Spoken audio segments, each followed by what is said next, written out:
Hello दोस्तों, आप लोग का एम के वाई क्लासेस यूट्यूब चैनल पर स्वागत है। दोस्तों, आज मैं लेकर आया हूं आप लोग के लिए मैथ प्रैक्टिस पार्ट 1। दोस्तों, आज हम लोग मैथ के कुछ क्वेश्चन हैं जिसका रिवीजन किया जाएगा।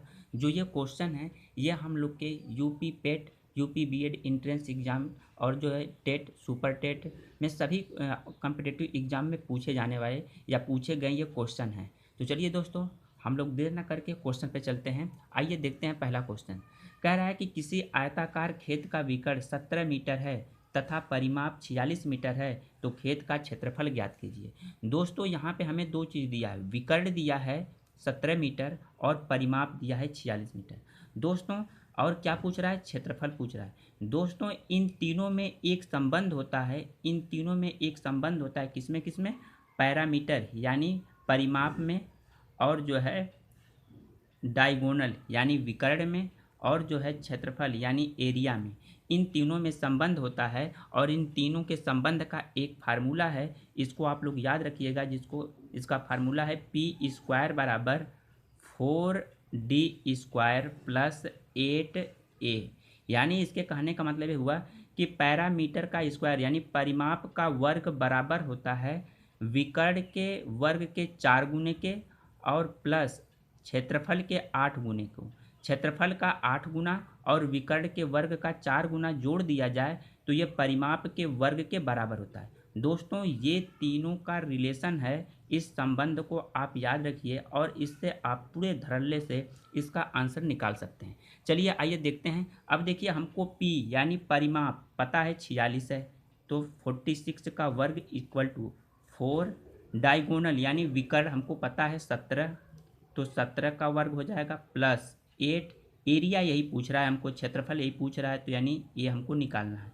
तो चलिए दोस्तों, यहाँ पे देखते हैं। ये हमको जब निकालना है तो यहाँ पे 46 का वर्ग है, 46 का वर्ग है, तो इसको हम लोग लिख सकते हैं 46, या इसको हम लोग इधर कर लें, इसको इधर कर लें, तो ये इसको हम लोग लिख सकते हैं 46 का वर्ग माइनस, और ये इधर आ जाएगा तो 4 ब्रैकेट में 17 का वर्ग इक्वल टू 8, ये भी लिख सकते हैं। तो इसको अब 46 का वर्ग दोस्तों हम लोग का हो जाएगा, 46 का वर्ग यानी 46 का वर्ग हम लोग का हो जाएगा 21 16 माइनस इसका वर्ग करेंगे तो 17 का वर्ग करेंगे तो 289 हो जाएगा, और 289 में जब हम लोग 4 का मल्टीप्लाई करेंगे तो ये हम लोग का हो जाएगा 1156 इक्वल टू 8a हो जाएगा। अब दोस्तों, हम लोग इसमें से इसको माइनस कर देंगे, तो इसमें से हम लोग इसको माइनस करेंगे तो हम लोग का ये आ जाएगा 6 में से 6 जाएगा 0, और यहाँ पे है 11, 11 में से 5 जाएगा, तो 11 में से 5 जाएगा तो हम लोग बचेगा 6,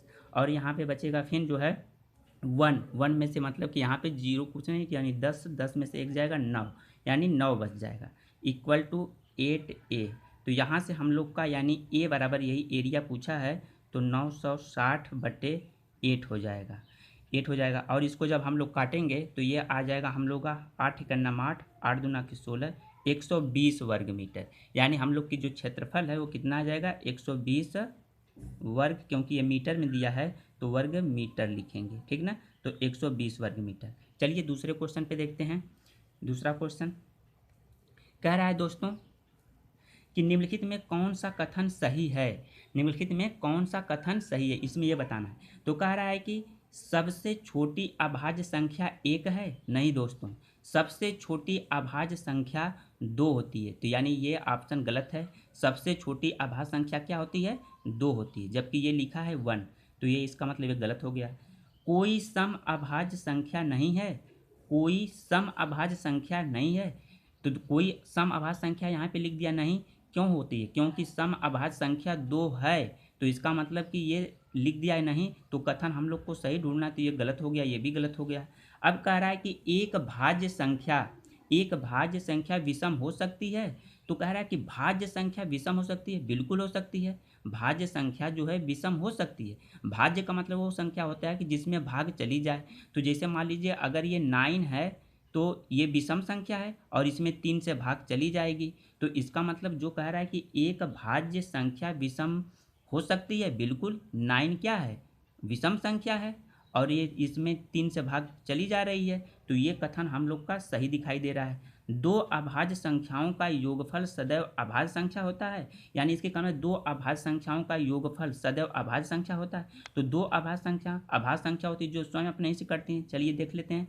दो अभाज्य संख्या, जैसे मान लीजिए दो अभाज्य संख्या है, क्योंकि ये अपने से कट रही है। तीन अभाज्य संख्या है और इनका योगफल क्या हो गया, 5 हो गया। तो कह रहा है क्या योगफल सदैव अभाज्य संख्या होता है? हाँ, अभाज्य संख्या आ गया। लेकिन इसके आगे चलते देखते हैं, 3 भी तो अभाज्य संख्या है और 5 भी अभाज्य संख्या है। तो इसका योगफल कितना आ गया, 8 आ गया। तो ये क्या आ गया, भाज्य संख्या आ गई, ये अभाज्य संख्या आ गई। तो इसके कहने का मतलब ये हुआ कि ये भी कथन गलत है। दो अभाज्य संख्याओं का योगफल सदैव अभाज्य संख्या नहीं होता है। भाज्य संख्या भी हो सकता है, अभाज्य संख्या दोनों हो सकता है। तो इस प्रकार हम लोग का सही ऑप्शन सी दिखाई दे रहा है। तो आप क्वेश्चन 2 का सी ऑप्शन सही हो जाएगा, ठीक ना। आगे चलिए देखते हैं। इसको देखिए, कह रहा है कि दोस्तों क्वेश्चन नंबर 3 को कह रहा है कि 2 के पावर -1 और मझले ब्रैकेट के पावर है, मझले ब्रैकेट के पूरे बाहर पावर है फिर -1 के सरलीकरण से प्राप्त संख्या होगी। अब इससे कौन सी संख्या प्राप्त होगी, यहाँ पे दे रखा है कि अभाज्य संख्या मिलेगी, कि सम संख्या मिलेगी, कि 2 का गुणज मिलेगी, कि विषम संख्या मिलेगी। ये 4 दिया है कि इनमें से वो संख्या कैसी आएगी, लेकिन यहाँ पे लिखा है, ऑप्शन दिया है ए बी सी, ये तीनों हो सकती हैं, कि ये तीनों हो सकती हैं, कि ये तीनों हो सकती हैं, कि ये तीनों, इसमें से कौन ऑप्शन हो सकता है। तो दोस्तों यहाँ पे आप लोग को मैं दिखाता हूँ, थोड़ा सा इसको समझिएगा। इसमें क्या कह रहा है कि इसको थोड़ा सा हम लोग सॉल्व करेंगे, देखिएगा। इसको हम लोग सॉल्व करेंगे। 2 के पावर -1 लिखा है और 2 के पावर फिर इसके बाद पूरे के पावर -1 है। तो 2 के पावर 1 को हम लोग लिख सकते हैं, ये माइनस पावर है, जब इसको नीचे करते हैं तो पावर चेंज हो जाता है, तो 1/2 हो जाएगा। अब 2 के पावर जो -1 था, इस 2 को कहाँ पे नीचे लाएं तो माइनस प्लस में हो गया। अब इस पूरे के पावर -1 है, तो जब इस पूरे के पावर -1 है तो 2 के पावर भी -1 है, तो 2 को ऊपर कर देंगे और 1 के पावर भी -1 है, तो इसको नीचे करेंगे 2/1 हो जाएगा। और 2/1 का मतलब कि 2 हो गया दोस्तों। अब दोस्तों इस 2 को बताइए इसमें से ये कैसी संख्या है। तो 2 देखिए अभाज्य संख्या है, हाँ 2 अभाज्य संख्या है, क्योंकि ये अपने ही से कटती है, इसलिए 2 अभाज्य संख्या है, ये भी बात सही है। सम संख्या है, हाँ 2 सम संख्या, ये भी बात सही है। अब देखिए 2 का गुणज है, यानी 2 2 से कट गया, जो संख्या जिससे कट जाती वो उसका गुणज होता है, तो 2 का गुणज 2 है, यानी ये भी बात सही है। 2 विषम संख्या है, नहीं ये सम संख्या है, तो ये गलत है। तो अब इसमें से देखिए ऑप्शन हम लोग का ए बी सी, ये तीनों बातें सत्य हैं, तो ए बी सी ऑप्शन हम लोग का सही हो जाएगा। चलिए दोस्तों अगला क्वेश्चन हम लोग देखते हैं।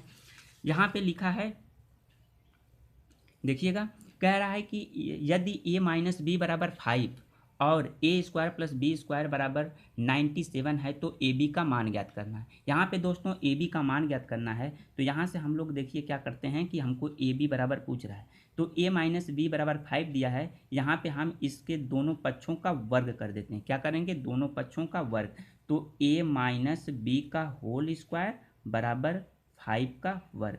तो दोस्तों ये यहाँ से आ जाएगा, जब इसको हम a माइनस बी के होल स्क्वायर पे तोड़ेंगे तो इसको लिखेंगे a² + b² -2ab equal to, और 5 का वर्ग हो जाएगा 25। चलिए दोस्तों देखते हैं a² + b², a² + b² बराबर हमको दिया है क्वेश्चन में 97, a² + b² बराबर 97 दिया है, तो इतना की जगह हम लोग लिख देते हैं 97 और -2ab इक्वल टू 25। दोस्तों यहाँ से क्या करते हैं कि इसको हम लोग इधर ला देते हैं, इसको इधर कर देते हैं, तो 97 - 25 इक्वल टू, और इसको इधर लिख देते हैं 2ab। तो ये देखिए इसमें से इसको माइनस करेंगे, तो 97 में से 25 को माइनस करेंगे, 7 में से 5 2 और 9 में से 2 7 इक्वल, यानी 72 आ गया, और 2ab। तो ab बराबर हम लोग का आ गया 36 दूना 72, यानी 36 आ जाएगा। तो ए बी बराबर 36 आ जाएगा। चलिए अगला क्वेश्चन देखते हैं दोस्तों। देखिए कि यहाँ पे कह रहा है कि यदि x + √x बराबर 20 है तो x का मान ज्ञात कीजिए। यहाँ पे दोस्तों x का मान हमको ज्ञात करना है, तो x का मान ज्ञात करना है, तो दोस्तों यहाँ पे हम लोग इस क्वेश्चन को हम लोग ऑप्शन से अगर करेंगे तो ये जल्दी निकाल सकते हैं। वैसे ये जल्दी निकलने वाला नहीं है, ऑप्शन का हेल्प करेंगे तो जल्दी निकल जाएगा। अगर हम x की वैल्यू 5 रखें तो यहाँ पे लिख सकते हैं 5 + √5, तो दोस्तों अगर इसको हम लोग जोड़ेंगे तो क्या 20 मिलेगा? नहीं मिलेगा, तो इसका मतलब ये ऑप्शन गलत है। 8 को रखेंगे तो 8 और 8 का वर्गमूल फिर 2√2, तब भी नहीं मिलेगा 20। 12 को रखेंगे तो 12 प्लस फिर 12 यहाँ पे रखेंगे तो 12 का वर्गमूल निकालेंगे तो 3 पॉइंट समथिंग कुछ आएगा, तब भी नहीं मिलेगा। 12 3 15 पॉइंट कुछ में आएगा, 20 नहीं मिला। अगर 16 यहाँ पे रखें, x plus √x equal to 20, देखिए यहाँ पे अगर 16 रखेंगे x इक्वल टू, तो यहाँ पे 16 प्लस और यहाँ पे 16, तो 16 और 16 का वर्गमूल 4 इक्वल टू 20 के बराबर आ गया। तो इस प्रकार हमारा ऑप्शन जो है डी सही हो जाएगा, डी सही होगा। तो थैंक यू दोस्तों, अगली वीडियो में हम लोग इसी तरह फिर मिलेंगे। अगर वीडियो आप लोग को अच्छी लगी हो तो लाइक और शेयर जरूर करिएगा। धन्यवाद दोस्तों।